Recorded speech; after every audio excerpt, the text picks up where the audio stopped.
Hi நண்பர்களே, welcome to cook with KS. இப்போ நெத்திலி கருவாடு எப்படி க்ளீன் பண்ணுறது, எப்படி செய்கிறதுன்னு பார்க்கலாம் வாங்க.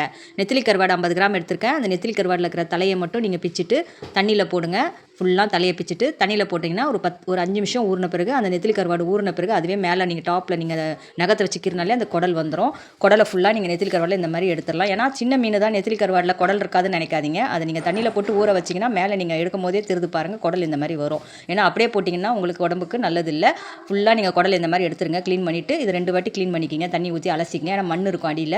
அலசிட்ட பிறகு பார்த்தீங்கன்னா 3 வெங்காயம் எடுத்துக்கங்க, 2 பச்சை மிளகா எடுத்துக்கங்க, 3 தக்காளி எடுத்துக்கங்க. அதுக்கப்புறம் 3 ஸ்பூன் ஆயில் ஊற்றிக்கங்க. வெங்காயத்தையும் பச்சை மிளகாவையும் ஆயிலில் ஊற்றி நல்லா நீங்கள் வதக்கிக்கங்க. நல்லா வதக்கின பிறகு கருவேப்பிலை போட்டுங்க. கருவேப்பிலையும் போட்டு நல்லா வதக்குங்க. நல்லா வதக்கின பிறகு தக்காளி போட்டுக்குங்க. தக்காளி போட்டு நல்லா பொன்னிறமாக வதங்கின பிறகு உப்பு போட்டுங்க தேவையானவை. ஏன்னா கருவாடில் உப்பு இருக்காது கொஞ்சம். ஏன்னா இது நெத்திலி கருவாடு கம்மியாக தான் இருக்கும் உப்பு, அதனால் கொஞ்சம் உப்பு போட்டுங்க. அப்புறம் கருவாடியும் போட்டுங்க.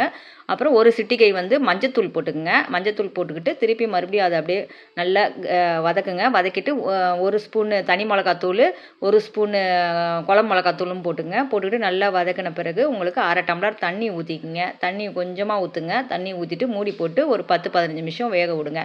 அது நல்ல கிரேவி மேலே எண்ணெய் நல்லா பிரிஞ்சு வரும்போது நீங்கள் அதை சாப்பாடில் போட்டு சாப்பிட்டிங்கன்னா சுவையான கருவாட்டு சாதம் ரெடி. மேலும் இந்த மாதிரி வீடியோஸ் பார்க்கணுன்னா மறக்காமல் நம்ம சேனலை சப்ஸ்கிரைப் பண்ணுங்கள். தேங்க்யூ.